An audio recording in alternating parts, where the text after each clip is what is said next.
Welcome to TLC, the live chat. Oh, you guys, man, you have lost it. All right, okay. Welcome to TLC, the live chat. Where real talk meets real life. I'm Tina. I'm Lauren. And I'm Cassie. Nothing's off limits. Expect deep chats, belly laughs, and a few wait, what moments. It's unfiltered, unapologetic, and all heart. You can do this. You've got this. It's live. Outdoors in nature, it's always better. And we can't smell anyone's stinky fragrance. Yeah, this is the first time we've been outside. How come when you've got your mic down there, we can hear you fine, but Lauren and I need our We mics have to be right up here. Do you Mic know all the why? time. She does it on purpose. That's why she's sexy and we're not. What? Oh, so if we talk like this. Got it. Well, firstly, where are we? Glenelg. Glenelg. I think because we are outdoors in a public place, it's a little different to what we're used to. We're always in a van or a room. Yeah. And there's a somewhere. bit of construction going on, so we're not quite sure how that'll work out. I feel really Oh, there's a distracted. cute dog about to walk past and a baby. We'll get used to it. Yeah. All right, let's get into it. We Okay. were going to, talk about fragrance. Yeah, well, like we've mentioned it a couple of times about fragrance in a couple of our episodes. And remember you spoke about spraying perfume in the car and it catching your breath. Yes. Yeah. So we thought we'd go into that a little bit more and the sheer assault that we have to deal with when we're out in public or on public transport. Not that we catch public transport much, but Molly was catching the train to school a couple of times, and so I would go in with her. I was literally dying. We ended up having to get the early train because there were less people, and even she was getting a headache by the time we got to school. It was horrendous. See, I feel like you are much more sensitive to smells than we or me, definitely. No, Are you really sensitive to smells? Yeah, I'm very, not anywhere but- near like Tina, but I want to be. You want to be sensitive. But I do, look, I'll be honest, I do like perfume and I love a good cologne. Wow, you're brave. Given the company. No, I purposely, You find that cologne is sexy. Yeah. Yeah. And I still do wear perfume off and on, but I definitely make sure I don't wear it when I'm obviously going to see Tina. Not as... she knows. Because she's so sensitive. I don't wear it every day though, and I must admit, and I was talking to Tina about this, the less I use it, the more reactive I am to it. Yeah. So I did spray myself the other day, like we were talking about in the car, had to quickly wind down the window. It was the first time I was so overwhelmed. I literally was coughing and I sprayed it. I never spray it on my skin, but of course you're still inhaling it. Yeah. I spray it on my clothes. But yeah, I was so overwhelmed by it. And I am usually very sensitive. Like I won't use chemicals around the house. But yeah, it is silly that I will still wear perfume every now and then, not as much as I do used too, to. every now and then too. And I do love a good cologne. But some of it, like Tina said, you walk through somewhere and it's like literally someone has doused themselves in it and it will take my breath away. I can't stand that. I think you're not as sensitive though, because as we were talking, you're not going through any kind of peri or menopause at the moment. Not yet. Yes. And so with menopause, you end up way more sensitive to things like food sensitivities, smells, anything like that. You end up getting all these weird sensitivities. So you're saying my time is coming. Yeah. Okay. Great. But if you haven't, when you don't have things for a while, and then you smell it or taste it or whatever, obviously it seems really strong, right? If you look at a kid that doesn't have sweets and then you give them a lolly and they're bouncing off the walls, but kids that have sweets all the time just go on medication. True.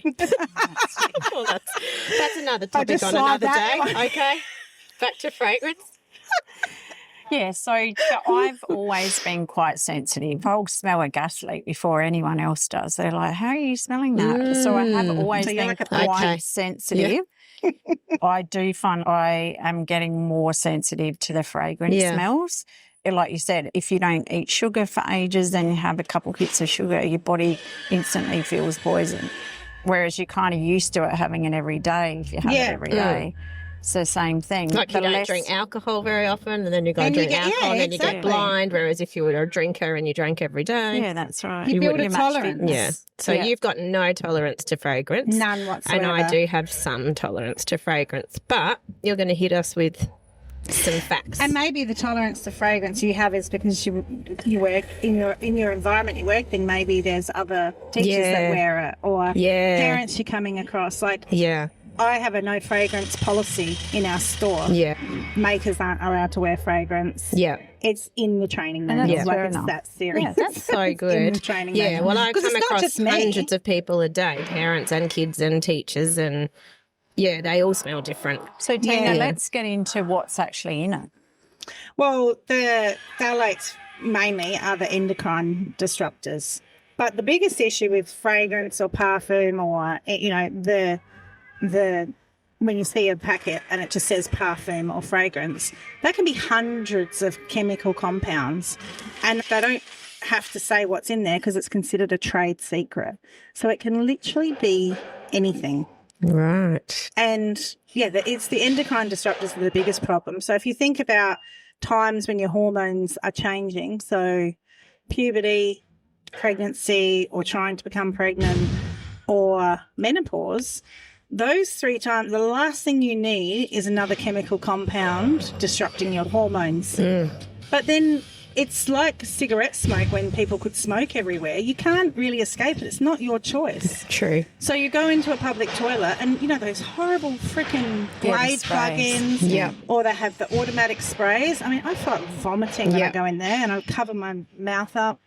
So you would prefer to go into a public toilet without that and have the actual smell of... Yes, absolutely. I would rather I don't want to smell say it. shit. Yeah, okay, I didn't want to say it, but okay. Because actually, think about the spray when mixed it's sprayed. With that. Mixed with it. It's often worse. It is often worse. You might as well have the real deal. It's like people trying to cover up BO with body spray. It's not antiperspirant. It's not fixing the problem. You're just masking it. You're pretty right. Much like our whole medical industry, just masking everything. You're not fixing anything. But Tina, it's like so many things that are coming out now. They're actually admitting there's some pretty bad things in these fragrances. And it's not just perfume. No, skincare. It's in heaps. I mean, freaking hell, even toilet paper has scented. They get scented toilet paper and tissues. Yeah, they're talking about them. Putting that in the most private area of your body. Women's sanitary things, they were saying, like tampons and stuff like that, loaded with chemicals. Be very careful about what you're loaded. using. Yeah. What about candles and diffusers and stuff like that? So same? Like if you go into a house and someone's burning a candle, are you super I would have sensitive? to sit outside, My mum uses Glade fragrance plug-ins, and I can't actually. Yeah, I have noticed candles. I love a good candle. And that's why you're not as sensitive as me. Yeah. Because you have candles in your house. But I need to make sure when you come, I get rid of all the candles. Yeah. Yeah. Are there natural candles that you can burn in your house that still smell nice? So there's a thing called Indian attars, which are century-old recipes, and they're made from distilling herbs and even soil. Herbs, flowers, spices, and then it's put into a sandalwood base. There are a few things these days that they call attars, but they're actually diffused into another chemical. So people are then, it's all that greenwashing, isn't it? So people are thinking they're doing something natural, but... It's like organic skincare that says it's organic, that's how your business started, because when you looked into it, a lot of that has other fillers and things that are no good. Yeah. And they just greenwash it, just put a label on there to say it's natural. Which is so wrong, because people think they're doing the right thing, buying organic or natural products, and it's not. And that's when people get frustrated, because they're like, oh my God, everything's going to kill you. How many times do we hear that? Oh, I'm just doing that. Everything's going to kill you at some point. But that's because they're getting lied to all the time. Yeah. So they get frustrated. So then they just go, stuff it, I'm just going to wear my normal perfume. That's true. I do feel like, I'll be totally honest, there's things that I just hate to think that I'm going to give up. I've given up a lot, and I do understand it all, but it's like, say, for example, I'm a candle person. I'm a candle person. there's one fragrance I just am obsessed with. I love it. And same with perfume. I'm like, oh, switch to a natural perfume. There's certain perfumes I just love the smell of. So it is very hard to. Is there such a thing as natural perfume? Yeah, we've got a maker in our shop so that we does need to natural get that. perfume. Yeah, because your skincare, which is all organic, smells nice, but you've got things like lemon oil and stuff, don't you? All essential oils, but they're not there for the fragrance. They're there for the therapeutic benefits. Yeah, but they do help make it smell nice. Yeah, like the deodorant. Does that have lemon? Yeah, that's got lemon, that eucalyptus, smells nice. And it smells nice, but it's there for therapeutic benefits, for antibacterial, antimicrobial, that kind of thing. So could you know how people burn oils in a little oil burner? Could you put water in the top of a burner and then just squeeze some lemon or chuck a few mint leaves? Could you do it like that? Because I like the house to smell nice. You can boil it up on the stove.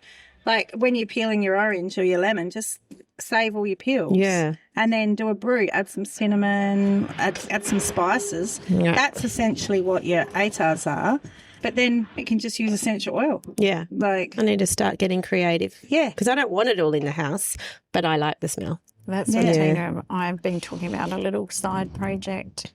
Yeah. For me. Oh. Because I love candles so much is to, Oh, please get onto that. Creating my own candle. Look, if people love candles, then by all means burn your candles, but then reduce your load elsewhere. Yeah. So don't have your fragranced Windex, for example. Yeah. Or your fragrance skincare. I mean, we can't just eliminate everything. Well, we can. We can try. We can try. That's a good point. But if you're saying, Cassie, you don't really want to give them up, well, don't. But just make sure that everything else is. Well, that's kind of what I do. Look, there's a lot that I have given up, and for very good reason. But there's certain little things that's really hard to. Like we were just talking about the sunglasses before. I actually don't like wearing them. Yeah. But I do wear them still sometimes, but most of the time, like from when I was young, I just hate the feeling of them on my face. I actually feel it's weird, claustrophobic, but they're always a fashion thing. Yeah. And then sometimes it is just so glary. But I do like to not wear sunglasses, but I'll still wear them sometimes just when it's super bright. Because it is really good to get that sunlight through your eyes and get the energy from the sun. But it goes back to the being hypocritical and the drinking. Yeah. So we don't use these other chemicals but have a few drinks. But if you did both, then... Yeah. We don't proclaim to be perfect. No. And we're living in this world still, but everyone make your own choices. But here's just some information. The fact that you told me that you have candles in your house, that tells me why you're not as sensitive as me. Yeah, that's right. And I don't burn them every day, but probably like, let's say a Saturday or a Sunday if I'm home and I'm having a housework day and I've vacuumed the whole house, mopped the whole house, dusted, whatever, put everything away, house looks nice, I will just like burn a candle. I don't know why. I've just always done it. Just like, it's clean. It's a ritual thing. It kind of is. And I'll get a smell that I like. Like it's a coconut and lime smell. It certainly would not be natural, but it's just something I've always done. Yeah. But I don't want to do it. Yeah, anyway, I didn't do it this weekend. Coconut and lime. So, all right, so let's create a natural coconut and lime thing for you to put on the stove and boil while you're doing the cleaning and fill your house with beautiful coconut lime scent. It's because it takes me back, and there's another one, lemongrass. When I smell it, it takes me back to a time that made me happy because one of my candles smells exactly like a day spa I went to in Vietnam. Yeah. And then, so when I'm burning it, I'm like, oh, I'm back at the day spa in Vietnam. So it's not even...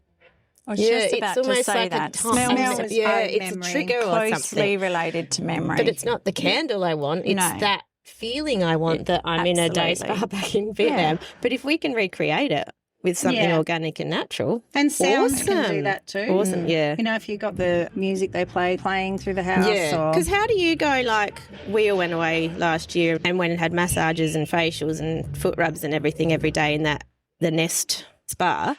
How did you go? I think they were natural. Okay. Because that didn't bother me at all. Yeah. And a lot of those places will. They did give us like a scrub with like honey and almond and stuff like that. But I felt like when you walked in, you got that beautiful, like this limey, lemongrassy smell. Yeah. So maybe it was all natural because that didn't bother you. And it was diffused. Yeah. I think it was essential oils diffused. Same places I can walk, and candle burning actually will overwhelm me. And it's weird. I can't stand incense because I get overwhelmed by incense. See, although some incense are not natural at all because they use glues to put it onto the stick. Yeah. So that's probably why you feel really gross with them, because you're actually smelling burning glue. But there are really good natural hand-rolled incense as well, which are just sandalwood powders and spices and herbs.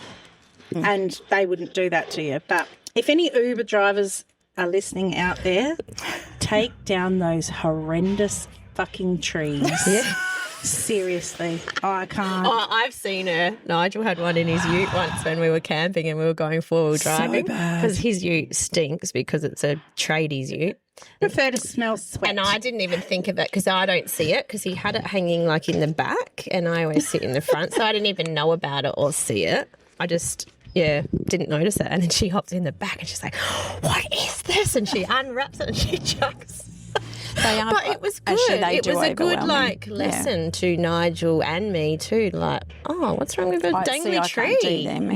As soon as you tear, when you and you have to tear, and they actually say don't fully take it out. No, but they do. Sometimes they've got 10 hanging from the rearview mirror. Yeah.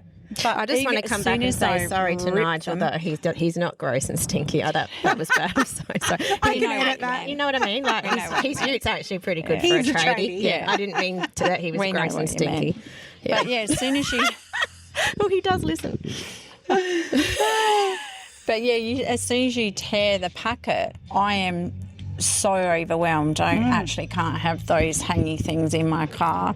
That I have actually got them before and tore it open and left it somewhere so all the smells are actually out of it, then put it in the car and then spray it with my own whatever it is because I find them so potent and overwhelming. They are. They're gross. Which is silly. You'd be better off just actually getting one of the perfume tester cardboards. Oh, yeah. And just spray your perfume on there and hang that from the... True. If you really need to use perfume. No. Well, I'm going to come into On-Made Meet the Maker shop and get a natural perfume. Yeah. Who does that? Which maker? Sherry M. And she's Adelaide Arcade and Marion. And they're gender neutral. I bought Dad some because I've told you how bad his aftershave is, so I've bought him some. Yeah, you could smell him before you even knew he was there. Oh, is that right? I can smell him down the hallway. So they're not at Tea Tree Plaza? That's where I'm going today. No, not Tea Tree Plaza. Okay. And online, of course, as well. Good to know. And essential oils like Kindred Self. She uses her essential oils in her therapy. Stuff smells beautiful. Well. Yeah. I mean, get a diffuser and pop. Because I have diffusers, but in the house. They wouldn't be good. So I could tip what's out and then make my own with Kyrie's oils. Yeah, or get one of her blends. Or simple. So simple. See, we need to know this stuff. Yeah, easy switch. Easy switch. So, Cassie, you like to use natural cleaning products. Where are they?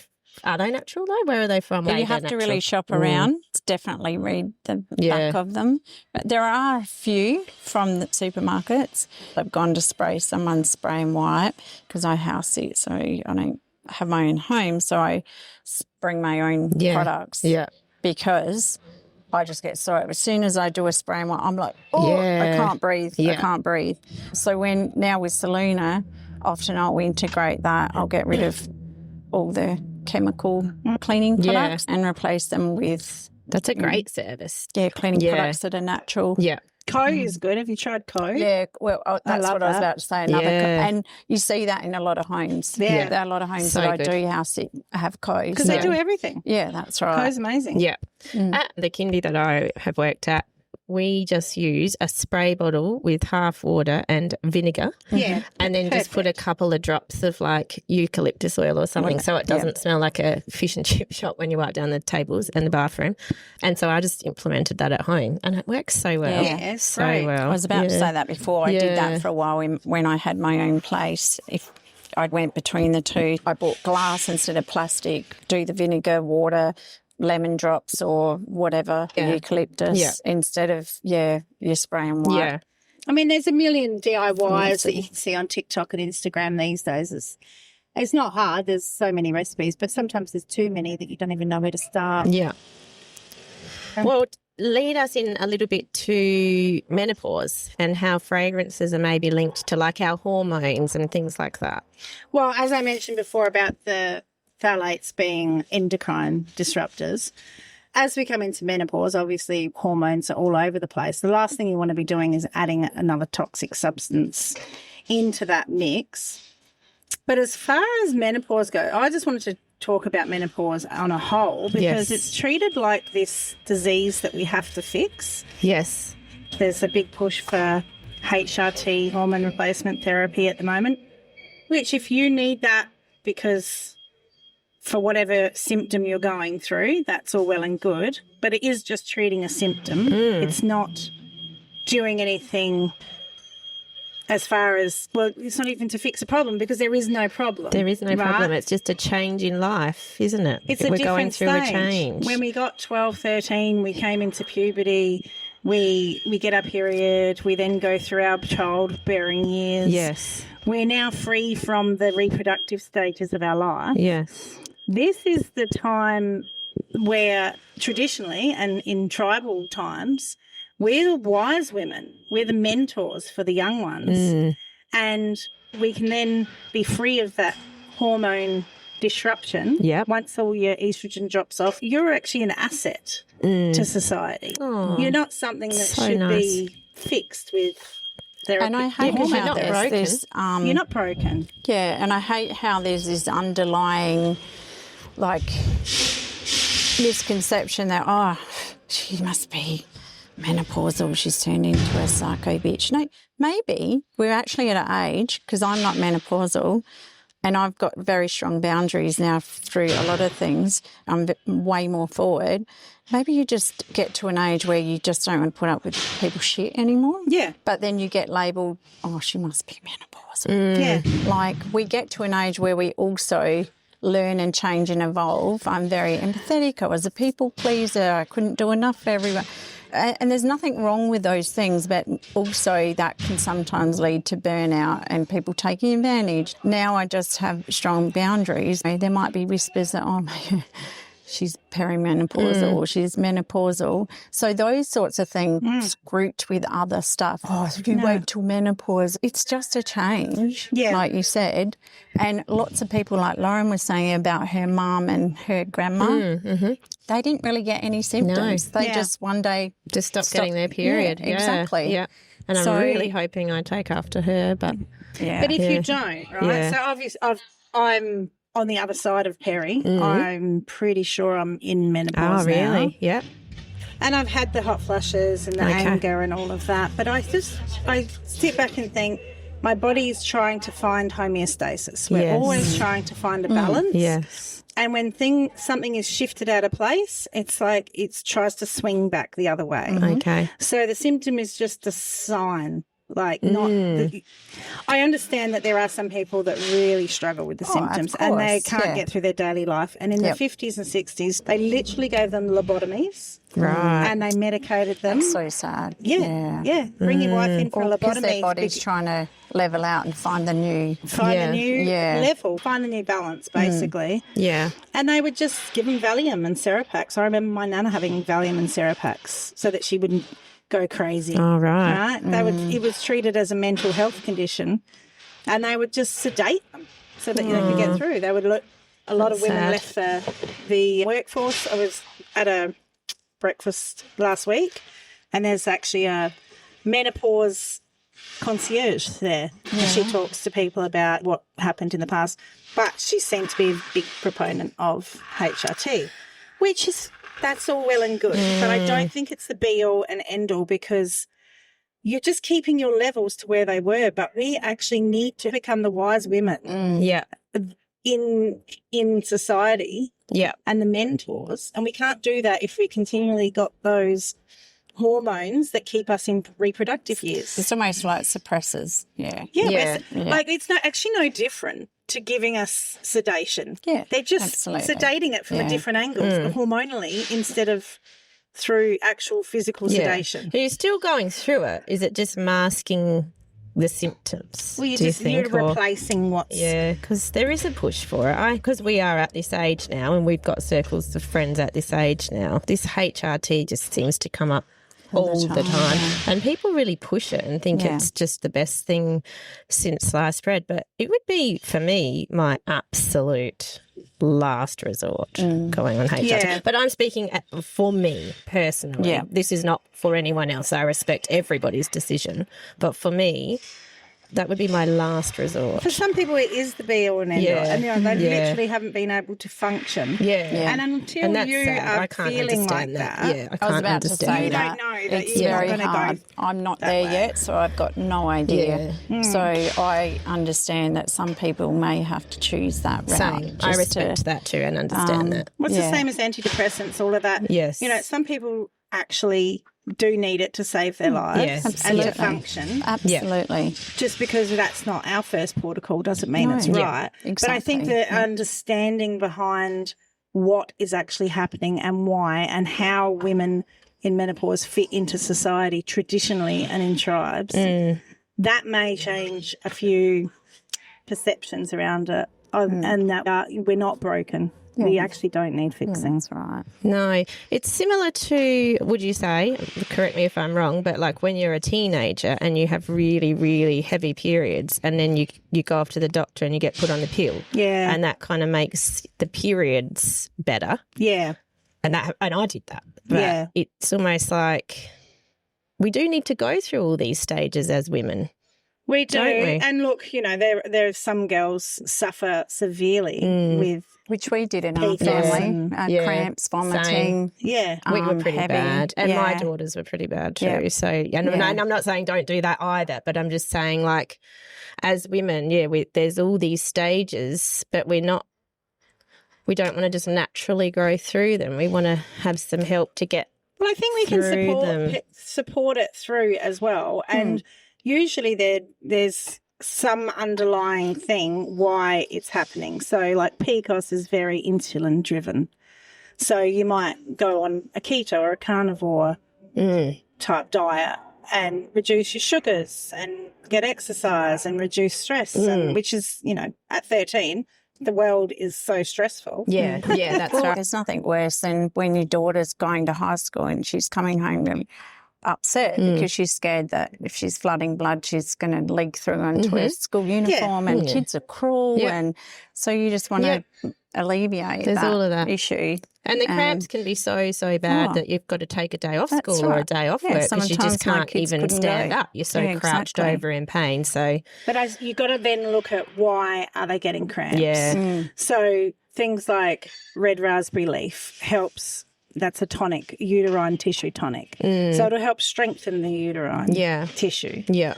You know, nettle will provide magnesium and iron. There's so many herbs that can help support without actually dampening their cramping because their uterine lining is shedding. Yeah. And it's obviously built up quite thick. So there's something there that's not... Yeah. Well, you know, the body's trying to find homeostasis. Again, it's trying to find the right balance. It's getting knocked off the middle path and is trying to compensate. So then you've got to look at supportive measures. Reducing fragrances in the house. Number one. Reducing the toxic load. So diet changes as well.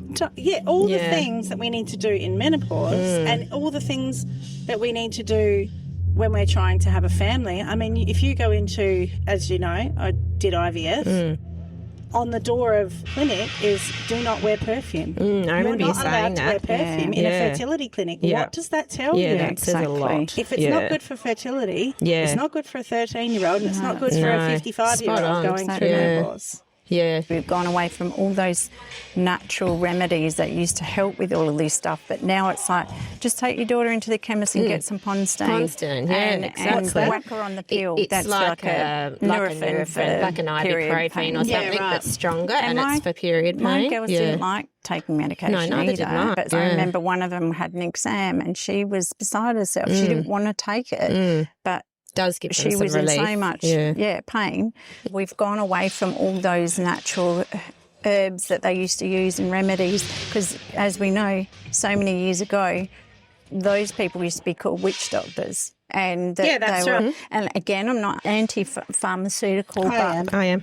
But sometimes there has to be medical intervention, but there's so much that could, if we use the natural, that we'd never get to have to do the medical intervention. Is what I'm saying. System in the That's what I'm saying. Yeah. They say it takes a village to raise a child. I would love to see women in menopause being connected with young women who are trying to get pregnant or having young families and becoming their mentors. Mentors, yeah. Right? They know so much. It was the aunties or the great auntie in the family. Oh, it kind of become like, they think they know everything about rearing children. I'll do it my way, thank you very much.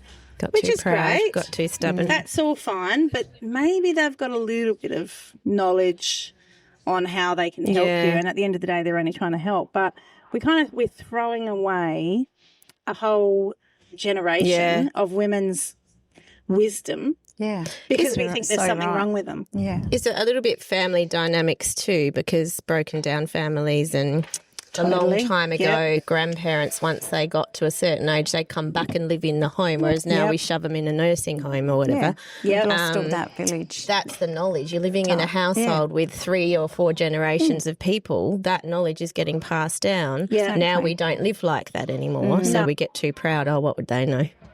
Yeah. Well, my nephew's, he lives with his girlfriend, and there's 4 generations in that family. 10 people live in the house.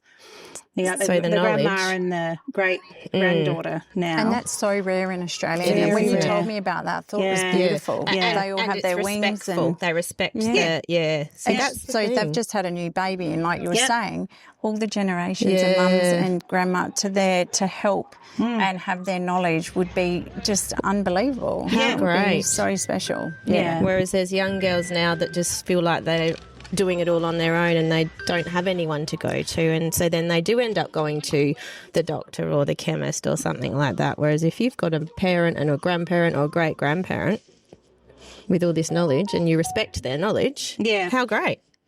And because we don't tell each other when we're struggling with things. No, we don't. So we assume that everyone next to us knows exactly what to do. How come I don't know how to settle my child when they're teething? How come I don't know this? This is, imagine people with big families. My mum had 6 or 8 kids and, she coped. How come she coped? Well, Different she didn't. time. She had bloody Valium and Seropax. And also, there probably wasn't all these fragrances all around her all back then either. Exactly. Yeah. Well, speaking of hot flushes, I am melting. Because we're sitting in the sun. Yeah, we were in the shade when we got here. We're in So the we sun might have now. to wrap this up. It's so interesting, though, and we could go on for a long time. But, if you want to watch me melt away. But you don't have sunscreen on or No, I sunglasses. don't. No. Well, maybe we've Got some vitamin D, which is awesome, but there's only so much I can take at one time. Maybe we'll start some kind of mentorship with menopausal women we know and come up with younger women. Absolutely. You got the mums groups when you have your baby. I never got that for some reason. I was never hooked up with I one. was in a mum's group, But imagine having a mums group and then having another mums group of menopausal Later women in life. who hooked up with that young mums group. And they all got together and shared. And mentor. And that's mentor unreal. Good each other. idea. That's so good. Yeah. Love that. We'll do that in our spare time. Yeah, sure. We've got so much time. I learnt stuff and I'm going to make my own oils that I'm going to burn at home, and you're going to make candles for us all that are natural. Yeah, and you've got a tea that's for hormone or women's things, so female don't you? fortitude has cinnamon to help regulate your insulin, and it has the red raspberry leaf that I've mentioned about your uterine tonic. It has lemon balm, which is fantastic for sleep and anxiety and just taking the edge off of the mood swings. Definitely helps, because one of my daughters uses it and I do too when we have our period, and it definitely helps. Peppermint, spearmint helps cooling, internal cooling. That's very much from Chinese medicine. You want cooling herbs. Yeah, and look, Chinese medicine is amazing for things like menopause. Like, I would definitely research that before going elsewhere. Yeah. But that's just me. Maybe you could do up something for our Insta page or something with a few tips and to tricks get through some of that Yeah. stuff. Is dark chocolate good Just high in magnesium. Yeah. And then also pomegranate seeds. I've been going to a naturopath with my daughter, so these things are popping up to do with hormones. Yeah, so maybe you could do a little, because you don't have enough to do, a little list of things. But we want to help. Yeah. All right. Okay. Thanks, guys. We need some Always shade. a pleasure. We need shade Love urgently. it. Yeah, All right. Okay, bye. Bye. Thanks for listening to the live chat. We don't want to offend anyone. We're not experts. We're just talking about personal opinions, and we want you to live your life and make your own decisions. Kind of covers everything. Yeah, that's it.